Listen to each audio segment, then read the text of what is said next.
Halo semua, salam sejahtera Malaysia. Selamat datang ke channel Fels Lifestyle. Info padu, info hangat disediakan di dalam channel ini. Satu lagi kejutan daripada Ketua Pesuruhjaya SPRM yang pasti menggemparkan Sanusi disebabkan satu kenyataan ataupun satu artikel daripada Malaysia Kini, kertas siasatan rasuah KFA dalam semakan terakhir, kata Azam Baki. Artikel ini bertarikh 22 Februari. Dan ini menjadi perbualan ramai.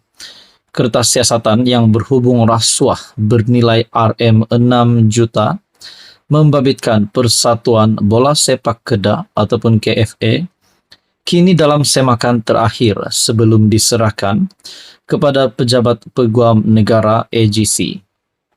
Perkara itu dimaklumkan oleh Ketua Pesuruhjaya Suruhanjaya Pencegahan Rasuah Malaysia SPRM Tan Sri Azam Baki kepada media ketika ditemui selepas Majlis Convocation Pegawai Integriti Bertauliah ke-10 di Pusat Dagangan Dunia Kuala Lumpur WTCKL. Siasatan KFA telah siap dan telah dikemukakan pada Timbalan Pendakwa Raya SPRM dan kini sedang dalam kajian mereka. Kertas siasatan itu belum lagi dihantar ke AGC. Pada 5 Januari lepas, media melaporkan SPRM mendapat perintah tahanan reman selama 3 hari terhadap 4 individu berusia lingkungan 40 hingga 60 tahun, termasuk Ketua Pegawai Eksekutif KFA bagi membantu siasatan dalam kes meminta dan menerima rasuah berjumlah lebih RM6 juta pada 2020. Wang itu dipercayai sebagai balasan bagi membantu seorang pemilik syarikat mendapatkan tender pembinaan litar lumba dan projek mengurus, mengoperasi serta menyelenggara 5 loji takungan air di Kedah. Nah, ini pasti satu lagi pendedahan daripada SPRM yang pasti mengejutkan Sanusi sebagai Menteri Besar Kedah. Kerana ini melibatkan KFA dan ini berlaku di Kedah. Disebabkan wang yang dipercayai sebagai balasan bagi membantu seorang pemilik syarikat mendapatkan tender projek pembinaan litar lumba dan projek mengurus, mengoperasi serta menyelenggara 5 loji takungan air di Kedah. Nah, saudara-saudara, tuan-tuan dan puan, apa komen anda berkaitan dengan isu ini? Sekian saja, teruskan bersama di dalam channel ini untuk info yang seterusnya. Mohon bantu channel ini dengan menekan butang like, share dan juga subscribe. Halo semua, salam sejahtera Malaysia. Selamat datang ke channel Fels Lifestyle. Info padu, info hangat disediakan dalam channel ini. Tuan-tuan dan puan, hari ini berkaitan dengan titah sultan yang kita dapat lihat banyak pandangan ataupun penolakan ataupun mungkin juga pelanggaran daripada kepimpinan politik terhadap titah sultan. Adakah sesiapa sahaja pemimpin politik yang melanggar titah sultan ataupun titah Raja-Raja Melayu ini perlu dikenakan tindakan undang-undang? Nah, kita mengambil contoh seperti yang dikongsikan di dalam perkongsian aplikasi X, Bulletin RMS, dengan berkongsikan gambar pada tarikh 15 Februari 2024. Sultan Selangor tegur label Black Friday, keputusan Mahkamah Persekutuan. Manakala gambar di bawah pula kepimpinan besar PAS iaitu Taqiyuddin Hasan, Setiausaha Agung PAS, dalam kenyataan pada 18 Februari 2024.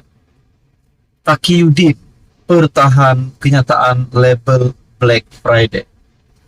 Nah, kita dapat lihat 2 gambar ini. Yang pertama, Sultan Selangor tegur label Black Friday, keputusan Mahkamah Persekutuan, dan juga gambar di bawah Taqiyuddin Hasan pertahan kenyataan label Black Friday. Nah, di dalam caption di dalam perkongsian melalui entry X Bulletin RMS.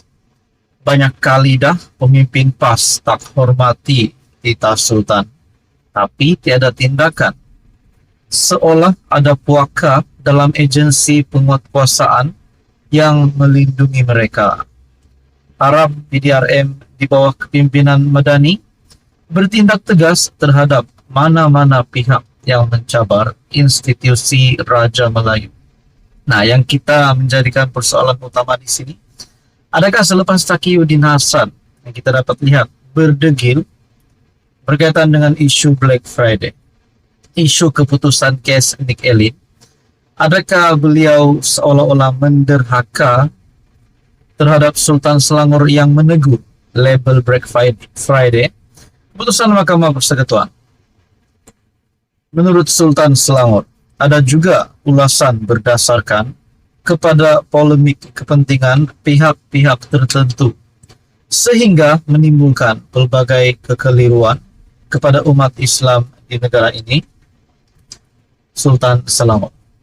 Nah, saudara-saudara yang amat dihormati semua, mungkinkah seperti yang dinyatakan di dalam caption Bulletin RMS, harap PDRM di bawah kepimpinan Madani bertindak tegas terhadap mana-mana pihak yang mencabar institusi Raja Melayu. Adakah di sini Taqiyuddin Hasan berisiko untuk dikenakan tindakan undang-undang sehingga mampu disaman ataupun ditangkap? Nah, itu menjadi persoalannya. Di dalam perkongsian daripada artikel Malaysia Kini pada 18 Februari, Taqiyuddin pertahan kenyataan Jumaat yang hitam.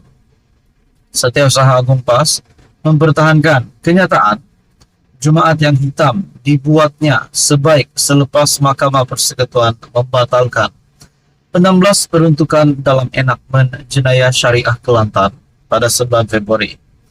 Menurut Taqiyuddin, itu merupakan respon biasa yang dibuatnya selaku peguam apabila ada kes yang tidak berpihak kepadanya. Bila saya kalah kes, saya kata ini Isnin yang hitam atau Selasa yang hitam. Ya, hari yang hitam untuk anak buam saya, katanya dalam nada bergurau ketika sesi dialog antara pemimpin PAS dengan media berbahasa Cina di KL. Itu hari yang hitam untuk kami kerana undang-undang kami di Kelantan diisytihar tidak sah dan tidak berperlembagaan. Jadi apa yang saya boleh kata lagi? Jadi jika saya kata nothing lah, itu bukan respon yang saya orang berfikiran munasabah katanya. Dia berkata demikian ketika menjawab soalan berkenaan pendirian terkini terhadap keputusan Mahkamah Persekutuan selepas Sultan Selangor, Sultan Sharafuddin Idris Shah bertitah agar semua pihak bertenang dan menerima keputusan itu. Nah, saudara-saudara, apa komen Anda berkaitan dengan isu ini? Sekian saja, teruskan bersama di dalam channel ini.